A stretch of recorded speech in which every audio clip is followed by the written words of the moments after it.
বন্ধুরা আরও একটি নতুন ভিডিওতে সবাইকে স্বাগত জানাই। আজকে আমরা এই ভিডিওতে জিকে এবং পুষ্টি ও স্বাস্থ্যের বেশ কিছু বাছাই করা প্রশ্ন ও উত্তর নিয়ে আলোচনা করব, যেগুলি তোমাদের অঙ্গনওয়াড়ি কর্মী ও সহায়িকা নিয়োগের পরীক্ষার জন্য কিন্তু খুবই গুরুত্বপূর্ণ।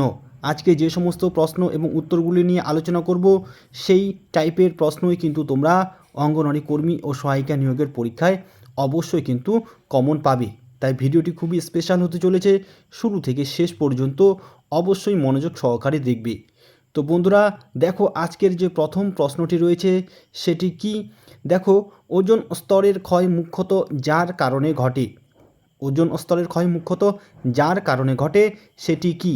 এখানে দেখো অপশন রয়েছে ক্লোরোফ্লুরোকার্বন, অক্সিজেন, নাইট্রোজেন, আর্গন।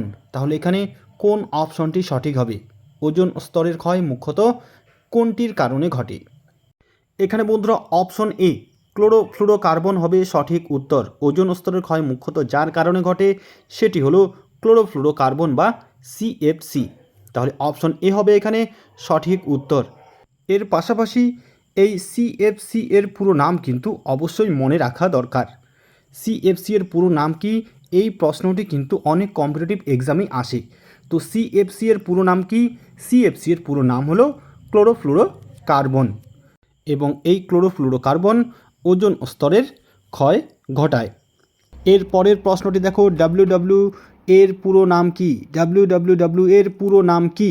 দেখো এখানে চারটে অপশন রয়েছে: white world web, working with web, world wide web, world with web. তাহলে কোন অপশনটি এখানে সঠিক হবে? এখানে বন্ধুরা option C world wide web হবে সঠিক উত্তর। ডাব্লিউডাব্লিউ এর পুরো নাম হলো ওয়ার্ল্ড ওয়াইড ওয়েব। তাহলে অপশন সি হবে এখানে সঠিক উত্তর। পরের প্রশ্নটি দেখো কি রয়েছে। আরও একটি গুরুত্বপূর্ণ প্রশ্ন দেখো, ভারতে মুঘল সাম্রাজ্যের প্রতিষ্ঠাতা কে? ভারতে মুঘল সাম্রাজ্যের প্রতিষ্ঠাতা কে? আকবর, শাহজাহান, বাবর, ঔরঙ্গজেব। এখানে কোন অপশনটি সঠিক হবে? এখানে বন্ধুরা অপশন সি বাবর হবে সঠিক উত্তর। ভারতে মুঘল সাম্রাজ্যের প্রতিষ্ঠাতা ছিলেন বাবর। এখানে মনে রাখবে এই বাবরের প্রকৃত নাম ছিল জহিরুদ্দিন মুহম্মদ বাবর। এভাবেও কিন্তু প্রশ্ন আসতে পারে যে বাবরের প্রকৃত নাম কী ছিল। তাহলে উত্তরটি হবে জহিরুদ্দিন মুহম্মদ বাবর। 1526 খ্রিস্টাব্দে বাবর এবং ইব্রাহিম লোধির মধ্যে পানিপথের প্রথম যুদ্ধ সংগঠিত হয়, এবং এই যুদ্ধে জয়লাভের মাধ্যমে বাবর ভারতে মুঘল সাম্রাজ্যের ভিত্তি স্থাপন করেছিলেন। তাহলে ভারতে মুঘল সাম্রাজ্যের প্রতিষ্ঠা করেছিলেন জহিরুদ্দিন মুহম্মদ বাবর, এবং 1526 খ্রিস্টাব্দে পানিপথের প্রথম যুদ্ধে ইব্রাহিম লোদিকে পরাজিত করার মাধ্যমে ভারতে মুঘল সাম্রাজ্যের প্রতিষ্ঠা করেছিলেন। পরের প্রশ্নটি দেখো। এবারের প্রশ্নটি দেখো, বিশ্ব কন্যা শিশু দিবস কবে পালিত হয়? খুবই একটি গুরুত্বপূর্ণ প্রশ্ন। বিশ্ব কন্যা শিশু দিবস কবে পালিত হয়?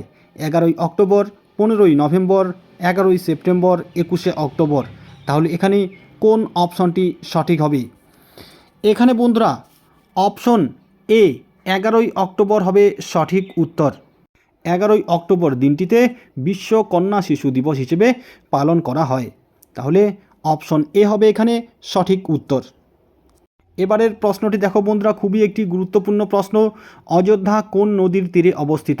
অযোধ্যা কোন নদীর তীরে অবস্থিত? গঙ্গা, যমুনা, সরয়ু, সিন্ধু। তাহলে এখানে কোন অপশনটি সঠিক হবে? এখানে বন্ধুরা অপশন সি সরয়ু হবে সঠিক উত্তর। অযোধ্যা সরয়ু নদীর তীরে অবস্থিত। এবারের প্রশ্নটি দেখো, চাণক্য এর প্রকৃত নাম কি? চাণক্যের প্রকৃত নাম কি? রুদ্রবর্মন, বিষ্ণুগুপ্ত, সিংহবর্মন, কোনোটিই নয়। কোন অপশনটি এখানে সঠিক হবে? চাণক্যর প্রকৃত নাম কি?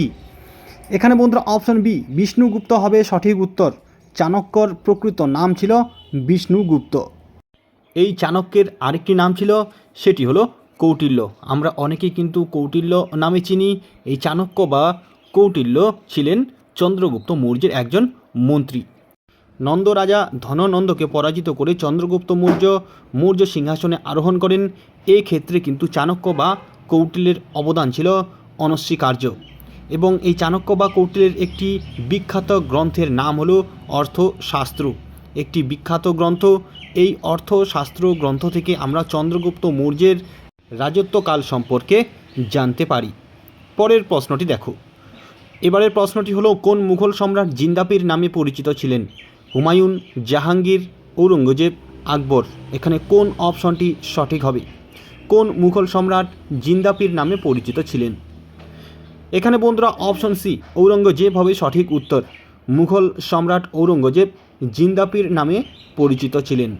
পরের প্রশ্নটি দেখো, ভারতের কোন রাজ্য কয়লা উৎপাদনে প্রথম? ভারতের কোন রাজ্য কয়লা উৎপাদনে প্রথম স্থান অধিকার করে? অপশনগুলি রয়েছে ছত্তিশগড়, ঝাড়খণ্ড, অন্ধ্রপ্রদেশ, ওড়িশা। এখানে কোন অপশনটি সঠিক হবে? এখানে বন্ধুরা অপশন এ ছত্তিশগড় হবে সঠিক উত্তর। ভারতের রাজ্যগুলির মধ্যে ছত্তিশগড় কয়লা উৎপাদনে প্রথম স্থান অধিকার করে। এখানে অপশন এ হবে সঠিক উত্তর। পরের প্রশ্নটি দেখো, এবারের প্রশ্নটি হলো, মানবদেহের স্বাভাবিক রক্তচাপ কত? 120/60, 120/180, 120/40, 120/80। এখানে কোন অপশনটি সঠিক হবে?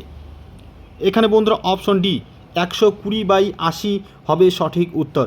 মানবদেহের স্বাভাবিক রক্তচাপ বা ব্লাড প্রেশার অর্থাৎ বিপি হলো 120/80। অপশন ডি হবে এখানে সঠিক উত্তর। পরের প্রশ্নটি চলো দেখে নিই কী রয়েছে। ডিপথেরিয়া রোগের প্রভাব শরীরের কোন অংশে পড়ে? ডিপথেরিয়া রোগের প্রভাব শরীরের কোন অংশে পড়ে? মস্তিষ্ক, স্নায়ুতন্ত্র, শ্বাসনালী, পাকস্থলী।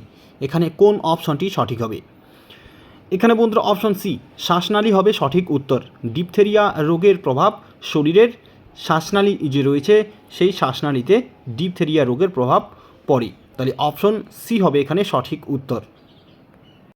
এবারের প্রশ্নটি হলো, শরীরের কোন অংশ অক্সিজেন আত্তীকরণ করে? শরীরের কোন অংশ অক্সিজেন আত্তীকরণ করে? ফুসফুস, প্লীহা, হৃৎপিণ্ড, কোনোটিই নয়। কোন অপশনটি এখানে সঠিক হবে? এখানে বন্ধুরা অপশন এ ফুসফুস হবে সঠিক উত্তর। শরীরের যে অংশটি অক্সিজেন আত্তীকরণ করে সেটি হলো ফুসফুস। এবারের প্রশ্নটি দেখো, হাড়ের বৃদ্ধির জন্য কোনটি প্রয়োজন? Potassium, calcium, magnesium, cobalt. কোন অপশনটি এখানে সঠিক হবে? হাড়ের বৃদ্ধির জন্য কোনটি প্রয়োজন? এখানে বন্ধুরা অপশন বি ক্যালসিয়াম হবে সঠিক উত্তর। হাড়ের বৃদ্ধির জন্য আমাদের ক্যালসিয়াম প্রয়োজন হয়। তাহলে এখানে অপশন বি হবে সঠিক উত্তর। পরের প্রশ্নটি দেখো, পুষ্টি ও স্বাস্থ্য থেকে আরেকটি খুবই গুরুত্বপূর্ণ প্রশ্ন দেখো, হাইপারটেনশন বা রক্তের উচ্চচাপ কমানোর ওষুধ হিসেবে কোনটি ব্যবহৃত হয়? হাইপারটেনশন বা রক্তের উচ্চচাপ কমানোর ওষুধ হিসেবে কোনটি ব্যবহৃত হয়? কুইনাইন, রেসারপিন, রজন, ডাটুরিন। এখানে কোন অপশনটি সঠিক হবে? এখানে বন্ধুরা অপশন বি রেসারপিন হবে সঠিক উত্তর। হাইপারটেনশন বা রক্তের উচ্চচাপ কমানোর ওষুধ হিসেবে রেসারপিন ব্যবহৃত হয় এবং এখানে মনে রাখবে এই রেসারপিন পাওয়া যায় সর্পগন্ধা গাছের ছাল ও মূল থেকে। সর্পগন্ধা গাছের ছাল ও মূল থেকে রেসারপিন পাওয়া যায়, যেটি হাইপারটেনশন বা রক্তের উচ্চচাপ কমানোর ওষুধ হিসেবে ব্যবহৃত হয়। তাহলে এখানে অপশন বি হবে সঠিক উত্তর। পরের প্রশ্নটি দেখো কি রয়েছে। এবারের প্রশ্নটি দেখো, 1 থেকে 3 বছর বয়সী শিশুদের পুষ্টির অভাবে যে অন্ধত্ব রোগ হয় তার নাম কি? অপশনগুলি রয়েছে স্কারভি, ক্যারাটোম্যালেশিয়া, হেপাটাইটিস, রিকেট। এখানে কোন অপশনটি সঠিক হবে? এখানে বন্ধুরা অপশন বি ক্যারাটোম্যালেশিয়া হবে সঠিক উত্তর। 1 থেকে 3 বছর বয়সী শিশুদের পুষ্টির অভাবে যে অন্ধত্ব রোগ হয় তার নাম হলো ক্যারাটোম্যালেশিয়া। এর পাশাপাশি বন্ধুরা তোমরা অন্যভাবেও মনে রাখবে এই ক্যারাটোম্যালেশিয়া রোগ হয় ভিটামিন এ এর অভাবে। ক্যারাটোম্যালেশিয়া রোগ হয় ভিটামিন এ এর অভাবে। তাহলে প্রশ্ন কিন্তু এভাবেও থাকতে পারে যে ক্যারাটোম্যালেশিয়া রোগ কোন ভিটামিনের অভাবে হয়? তাহলে উত্তরটি হবে ভিটামিন এর অভাবে ক্যারাটোম্যালেশিয়া রোগ হয়। পরের প্রশ্নটি দেখো, খুবই গুরুত্বপূর্ণ একটি প্রশ্ন দেখো, কোন রোগ প্রতিরোধের জন্য বিসিজি টিকা প্রদান করা হয়? কোন রোগ প্রতিরোধের জন্য বিসিজি টিকা প্রদান করা হয়? অপশনগুলি রয়েছে যক্ষ্মা, কলেরা, ধনুষ্টঙ্কার, আমাশয়। তাহলে এই 4টে অপশনের মধ্যে কোন অপশনটি এখানে সঠিক হবে? কোন রোগ প্রতিরোধের জন্য বিসিজি টিকা প্রদান করা হয়? এখানে বন্ধুরা অপশন এ যক্ষ্মা হবে সঠিক উত্তর। যক্ষ্মা রোগ প্রতিরোধের জন্য বিসিজি টিকা প্রদান করা হয়। এর পাশাপাশি বন্ধুরা বিসিজি এর পুরো নাম অবশ্যই মনে রাখতে হবে। বিসিজি এর পুরো নাম হলো ব্যাসিলাস ক্যালমেট গুয়েরিন। বিসিজি এর পুরো নাম ব্যাসিলাস ক্যালমেট গুয়েরিন। এখান থেকেও কিন্তু প্রশ্ন হয় বিসিজি এর পুরো নাম কি? খুবই একটি গুরুত্বপূর্ণ প্রশ্ন। তাহলে বিসিজি এর পুরো নাম হলো ব্যাসিলাস ক্যালমেট গুয়েরিন। পরের প্রশ্নটি দেখো কি রয়েছে। অ্যালুমিনিয়ামের আকরিক হলো ফেলসপার, বক্সাইট, হেমাটাইট, চালকোপাইরাইট। কোন অপশনটি এখানে সঠিক হবে? অ্যালুমিনিয়ামের আকরিক কোনটি? এখানে বন্ধুরা অপশন বি বক্সাইট হবে সঠিক উত্তর। অ্যালুমিনিয়ামের আকরিক হলো বক্সাইট। এবারের প্রশ্নটি দেখো, সত্যবিলোপ নীতি কে প্রবর্তন করেন? সত্যবিলোপ নীতি কে প্রবর্তন করেন? Lord Dalhousie, Lord Wellesley, William Bentinck, Lord Cornwallis. কোন অপশনটি এখানে সঠিক হবে? এখানে বন্ধুরা অপশন এ লর্ড ডালহৌসি হবে সঠিক উত্তর। সত্যবিলোপ নীতির প্রবর্তক ছিলেন লর্ড ডালহৌসি। পরের প্রশ্নটি দেখো। এবারে খুবই একটি গুরুত্বপূর্ণ পুষ্টি ও স্বাস্থ্যের প্রশ্ন দেখো, কোন ভিটামিন তাপে নষ্ট হয়? কোন ভিটামিন তাপে নষ্ট হয়, অর্থাৎ তাপ দিলে কোন ভিটামিন নষ্ট হয়ে যায়? অপশনগুলি রয়েছে vitamin A, vitamin D, vitamin C, vitamin K. তাহলে এখানে কোন ভিটামিনটি তাপে নষ্ট হয়? এখানে বন্ধুরা অপশন সি ভিটামিন সি হবে সঠিক উত্তর। ভিটামিন সি তাপ দিলে নষ্ট হয়ে যায়। তাহলে এখানে অপশন সি ভিটামিন সি হবে সঠিক উত্তর। তাহলে বন্ধুরা আজকে আমরা জিকে, পুষ্টি ও স্বাস্থ্যের থেকে বেশ কিছু বাছাই করা প্রশ্ন ও উত্তর নিয়ে আলোচনা করলাম। আমরা প্রত্যেকটি ক্লাসে যে সমস্ত জিকে এবং পুষ্টি ও স্বাস্থ্যের প্রশ্নগুলি নিয়ে আলোচনা করছি সেগুলি তোমাদের অঙ্গনওয়াড়ি কর্মী ও সহায়িকা নিয়োগের জন্য কিন্তু খুবই গুরুত্বপূর্ণ। তাই অবশ্যই এই প্রশ্নগুলি এবং উত্তরগুলি তোমরা নোট করে রাখবে, যাতে তোমাদের পরীক্ষার প্রস্তুতি নিতে সুবিধা হয়। তাহলে আজকে এ পর্যন্তই, দেখা হবে নেক্সট ভিডিওতে। ধন্যবাদ।